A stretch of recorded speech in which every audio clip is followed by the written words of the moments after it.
everybody. We are so excited that you're here with us to attend our very first ever Ask an Expert webinar.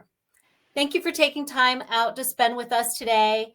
Our topic today is setting yourself up for success with CRM and marketing.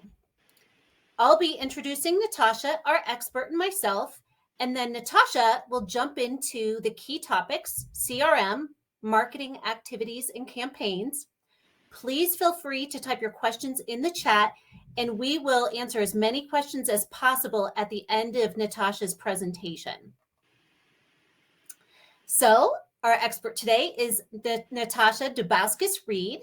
Natasha is based out of Perth, Australia, and she's a customer success specialist at Actionstep. She has several years of industry experience in the legal industry and is a wealth of information on how to leverage Actionstep to obtain the maximum benefits for your firm. Natasha loves to share her tricks, tips, and hints, so you can reach her at customersuccess@actionstep.com. My name is Christy Dillon. I'm based in Denver, Colorado, and my role with Actionstep is Customer Success Manager. I work with our customers so that they can improve productivity and achieve their firm's business goals using Actionstep systems. Prior to joining Actionstep, I worked as a customer success manager within the educational technology industry. I love working with customers, and I'm passionate about customer success. Again, thanks so much for being here with us today. And with that, I will hand it over to Natasha. Thanks, Christy. So today we're just looking at what is CRM, and obviously CRM stands for Customer Relationship Management. In good customer relationship management, it comes down to really two main things, and that's delivering value to our customers and communicating well with them every step of their journey. There's no single feature in Actionstep that allows you to achieve good CRM, but it's normally a combination of all different features and configuration options that work together to create a CRM platform that suits you and your organization. And generally, each organization is different. Communicating well. Actionstep provides a wide range of features that make it easier to implement a top quality communication plan. We have lots of different features that help you communicate not only well, but also fast and consistent. And those things are document and email templates. So all our documents can remain uniform and we know what's in them every time we send them out. Email templates just allow you to be fast and consistent to your customers, and you can also have them automated on step changes, which just makes it a lot easier to move through a workflow and have your customers being updated all the way along. Good record keeping allows you to instantly respond to client requests. And within Actionstep, you can find file notes so you can keep everyone updated in your organization on a matter, what the current steps are, the next steps, related emails, calendar appointments, tasks, billing, and documents. And that's all at your fingertips, but also everybody else's fingertips. So if a customer does ring during the matter and you're not available, somebody else within your organization will be able to tell them what is happening and where the matter is at. Delivering value. Whether you provide a product or a service, the key to customer satisfaction is to provide that product or service on time, with the right quality, and at a fair price. And again, our workflow is our key in providing this product or service on time. So again, it's a configuration of all the products and features that we've gone through to how we process that matter and how we keep our customers informed along the journey. Marketing activities and campaigns are a really good feature of Actionstep, and this is the lifeblood of all business, is sales. So generally, what we want to know is how our customers find us and how much revenue we generate from those avenues. And if we're spending money on our marketing activities, we want to know what we're getting back in terms of our investment. And our marketing activities and campaigns help us to keep track of all of that income and then analyze those activities and campaigns. So we know next year what we should be investing in, what we shouldn't, what's going to get us the biggest bang for our buck. So now we're just going to go to any questions. So if anyone's got any questions about how they've set up their CRM and marketing, or how their client intake works, or just want some general ideas about anything, please put a question in the chat box and we will go through them.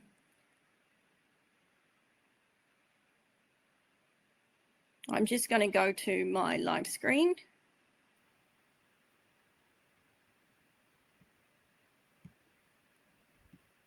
Natasha has a sample action step system that she's going to show.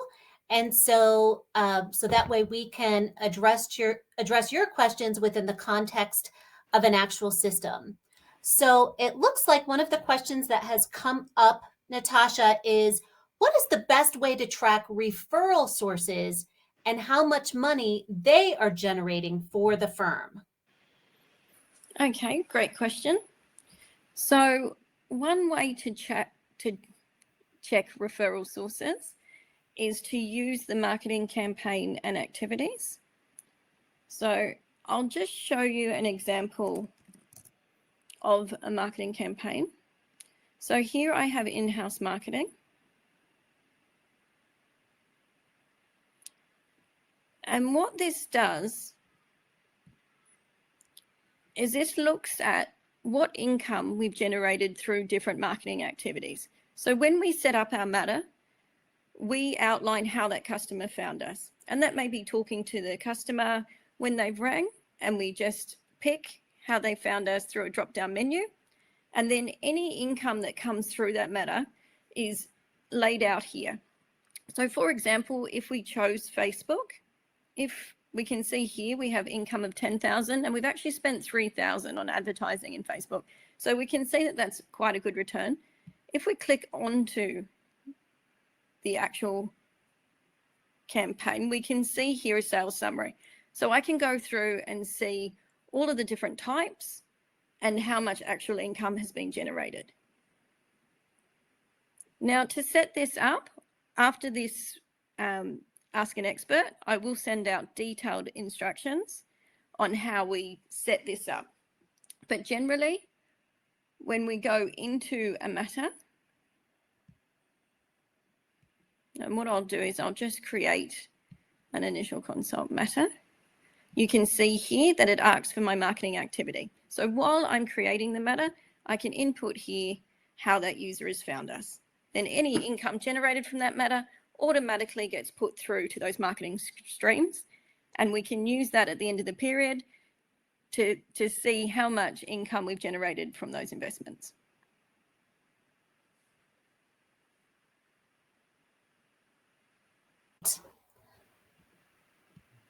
So one of the requests was for us to show tips and tricks for utilizing CRM for managing referral partners, touch points and interactions with them, but maybe not specifically matter or client related.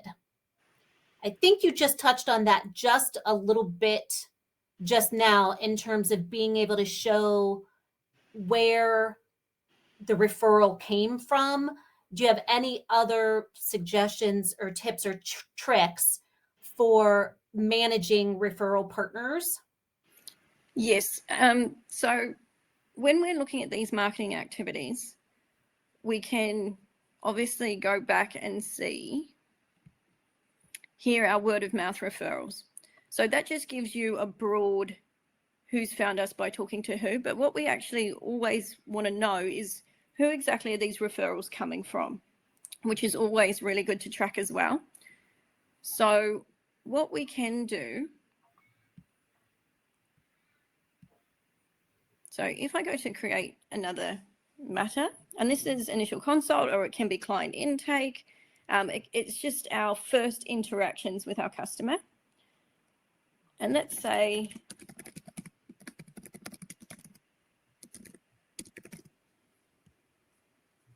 I can add in, so let's say Betty has found us, but it's through word of mouth. So obviously all that income can go into that broad category, because I think then we know if we are bringing in income from that broad category, we know we've got to keep going with that referral partner marketing active. We know we need to invest in that because we know we're getting a lot of revenue from it. So we do want to keep looking at that broad range of word of mouth referrals. Now here in parties as well, we can actually add a referrer. So this would be, let's say Alan is one of our main referrers. We can actually add him to the matter as a referrer. So now not only are we tracking our word of mouth referrals, we're also tracking who that referrer is.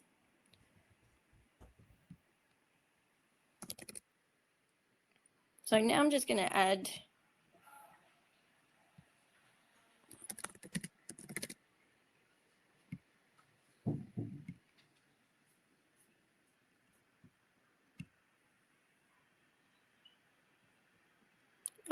the other people in that matter. I'm just going to go to that matter and show you.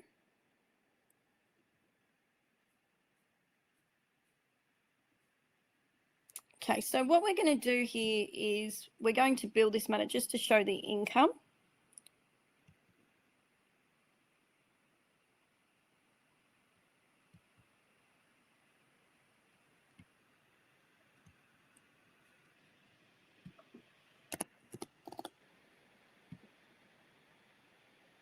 So let's say for this matter, we build 1,500.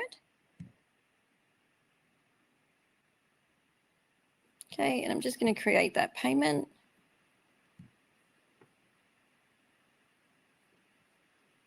Okay, now what I can do from here is create what we call a custom list view. So our custom list views give us a report, but it is a data-rich report, so we see that report in lines. And an example of that is here. If I look at CRM and go to referrers, I can then bring in a report of all the matters, all the referrers, and how much money is actually being paid. Because it may be more important to me to see how much money has actually been generated rather than how much has been actually invoiced.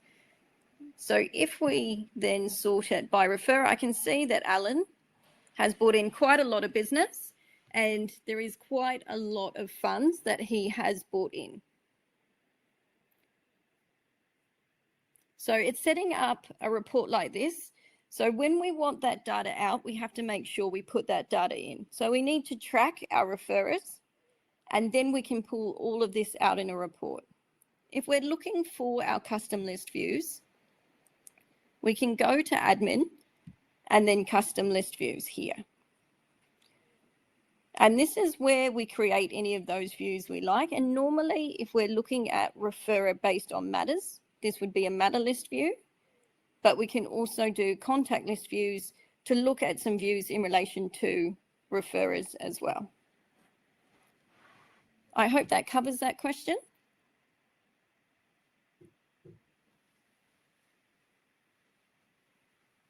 I think so. We'll wait and see if we have some new questions. Somebody asked, how did you create the custom list report? Okay, so if we go and have a look at matter list views. Now, this one,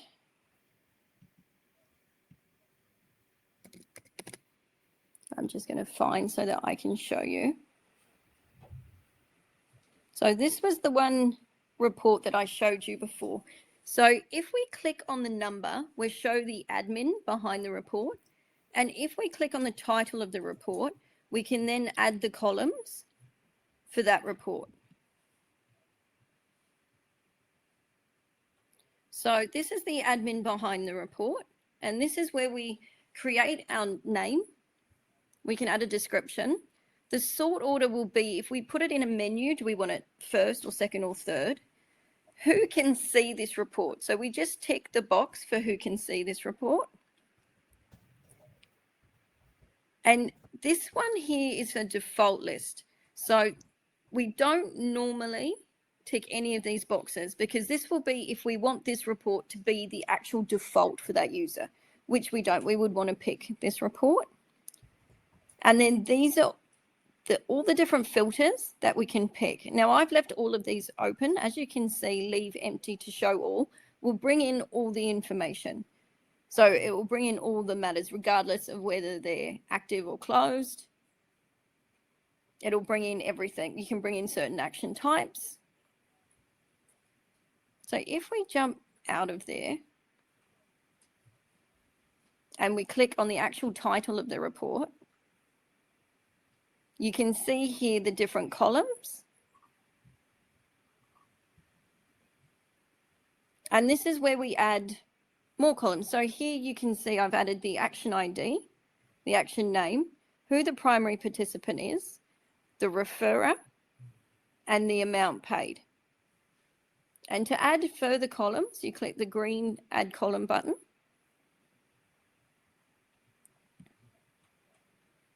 And we may want to add, say, a file reference for that matter.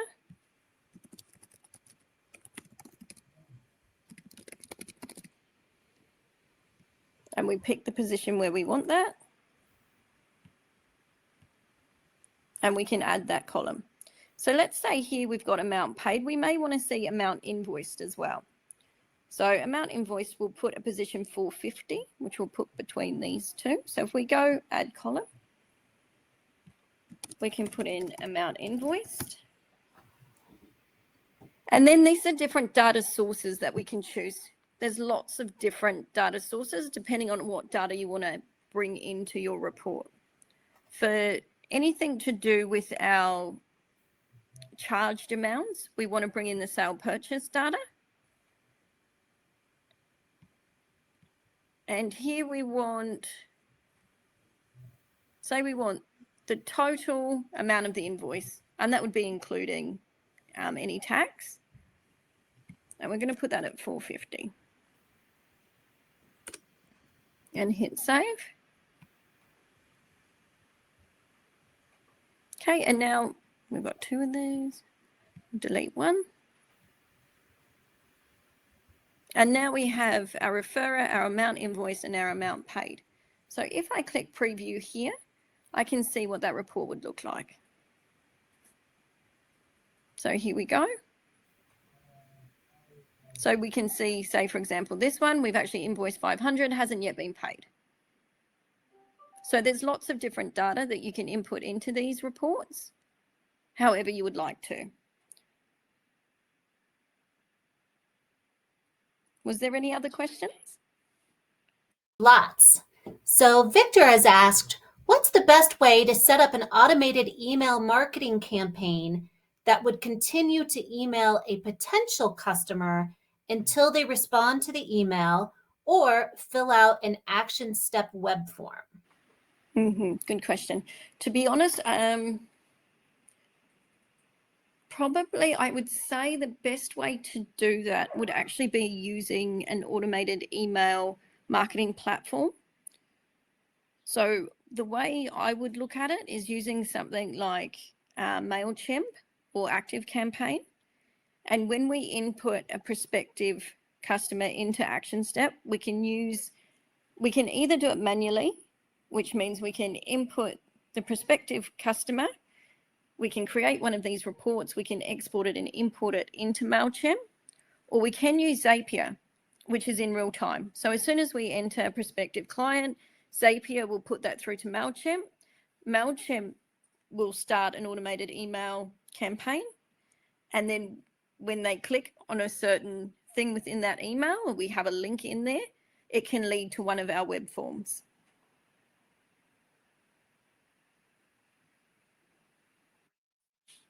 Chandra has asked, she said she'd like to send automated emails at certain milestones. Is there a way to have the email generated automatically, but reviewed by a staff member before sending? No, not at the moment. So the best way to do that is to have an email template and set up a task for your staff member to review and send that email. So all that staff member needs to do, they'll see the task come in, they'll have a template already built, so they just need to generate that, review it, and send it. Okay. And I think if you do automatic emails at step changes, then they will be sent out on a step change automatically. Okay. So you may have just answered this, but I'm just going to ask it just in case.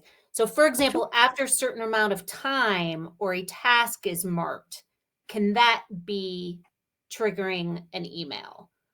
Yeah, so there are different ways, and I'll just jump in to show you how we can generate emails off a task.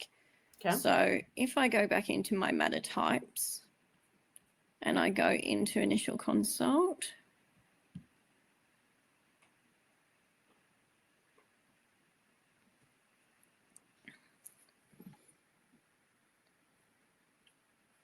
okay, and I go into workflow.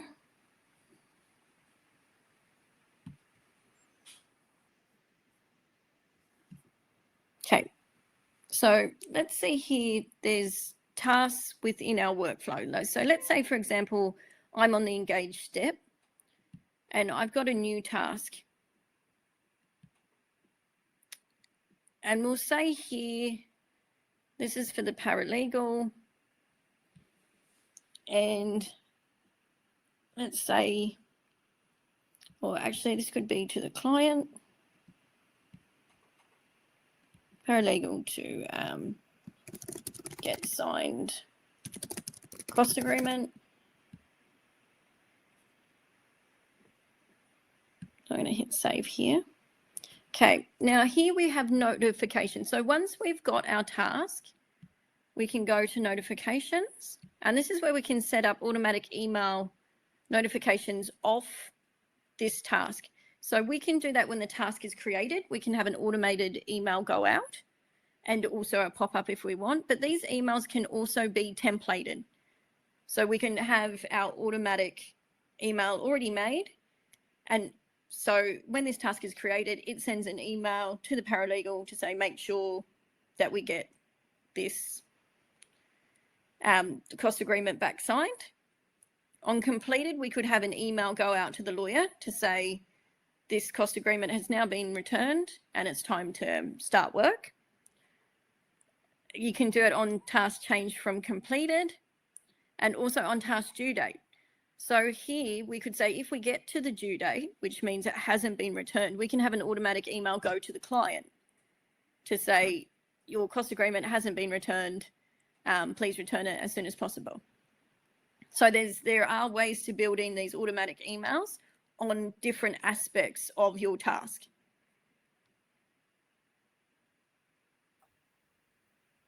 Perfect. How do you add Facebook, word of mouth, etc., as referral sources?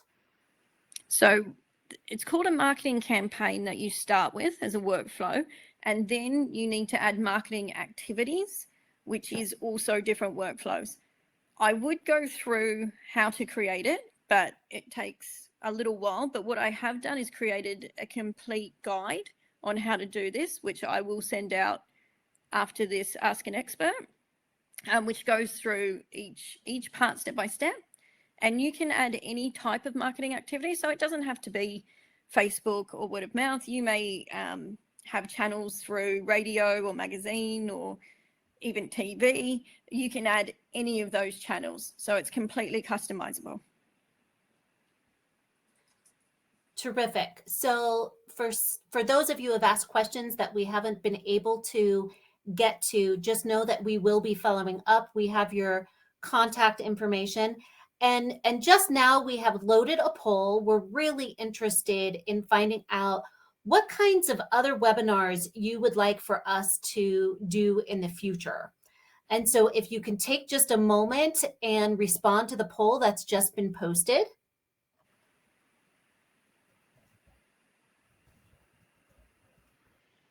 Looks like reporting and Zapier favorites.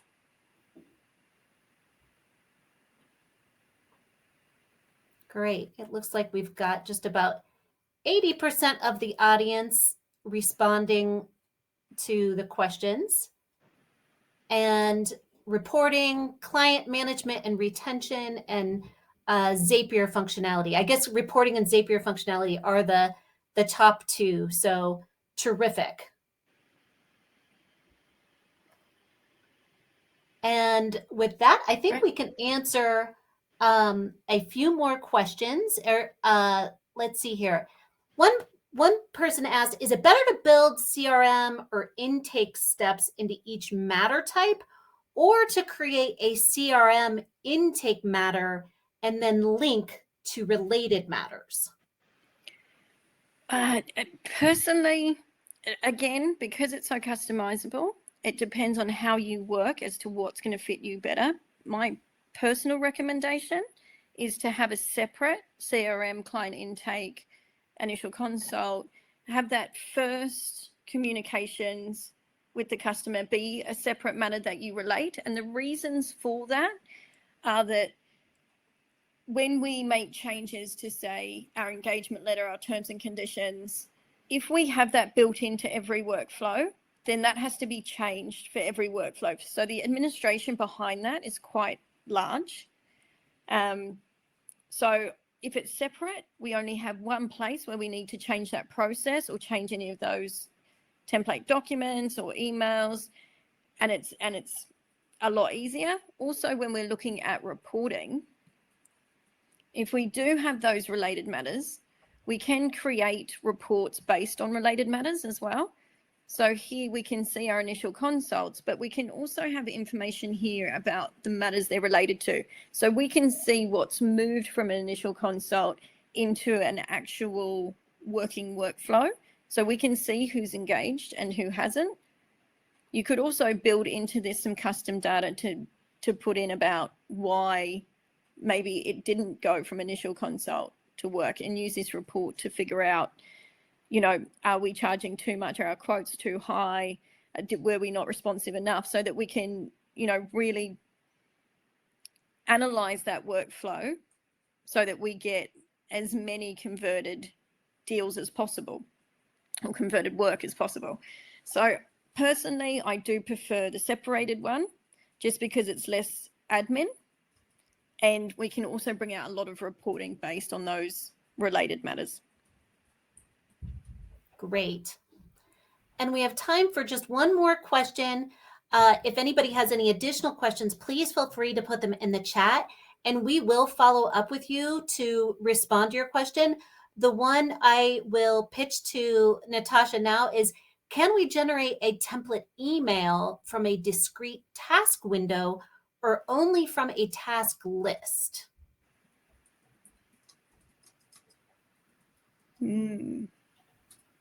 So can we generate an email based on an ad hoc task?